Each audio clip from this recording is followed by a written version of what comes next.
Welcome back to the final episode in the immigration mini-series. This is Connected Conversations. I'm your host, Adriane.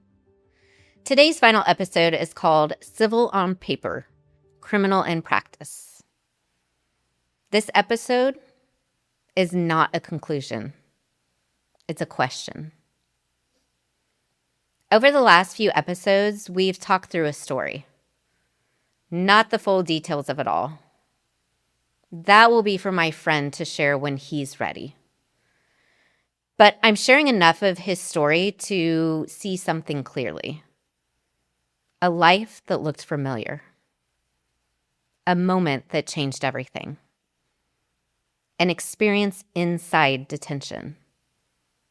And the space that follows for both the individual and the people around them. This wasn't theoretical.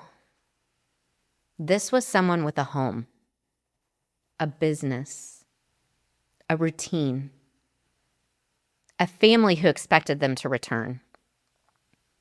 And then one day, he didn't. Immigration, by definition, is a civil matter, not criminal. Civil.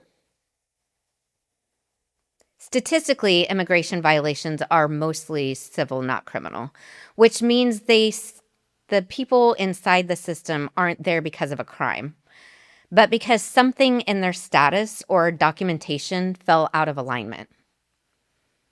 Being a civil matter means it's meant to follow a different kind of process.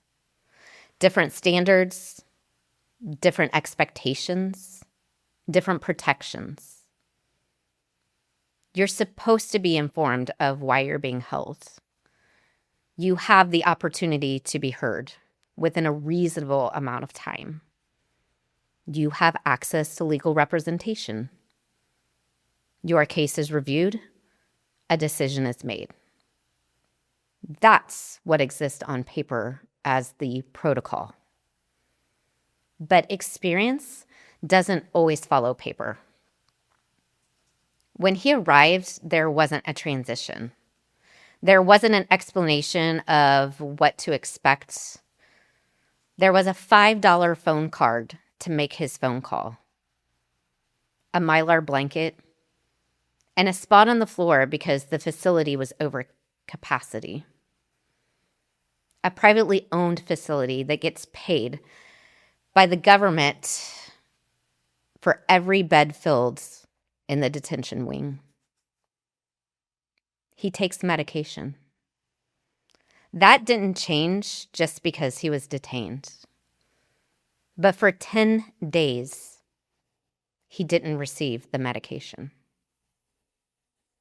10 days isn't just a delay.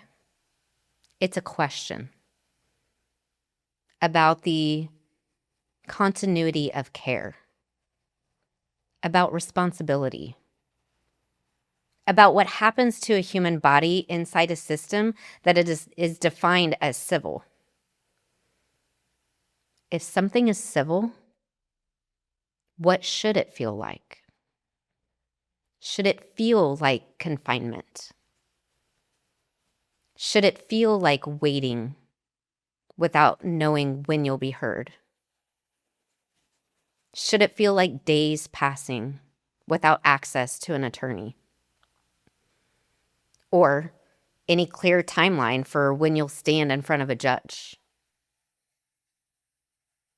Or can we recognize there's a gap between the definition and experience?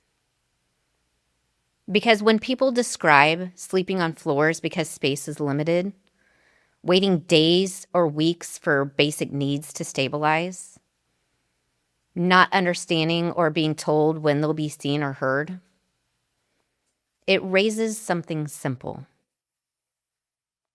Is the process being carried out in the way it was designed to be?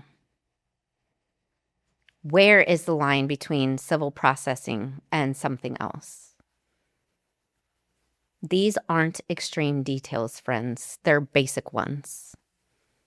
A place to sleep, access to medication, clarity on process, access to a judge in reasonable time. And when those basics aren't consistent, it becomes harder to understand how the experience aligns with the civil matter label. Civil, not criminal. This isn't about choosing sides. It's about asking better questions. Because once you see a gap, at least for me, you can't unsee it.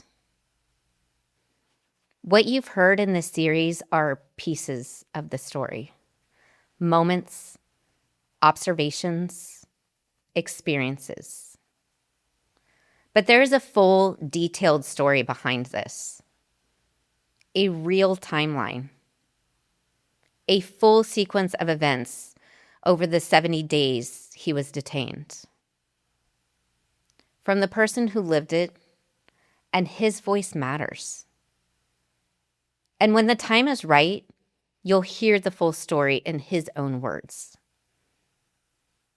Not summarized, not interpreted, but told directly from a person who lived it. Until then, I'll leave you with this. He was able to hire an immigration attorney. He was finally able to speak with the judge. The judge apologized for the process, acknowledged it was a broken process, and apologized that he was held so long for a reason that did not warrant being detained. An ICE officer in the moment got to decide if the person should be detained. And a judge is the only one who can make the next step happen. The judge found no reason for detention to have happened. 70 days that fully disrupted a normal legal life.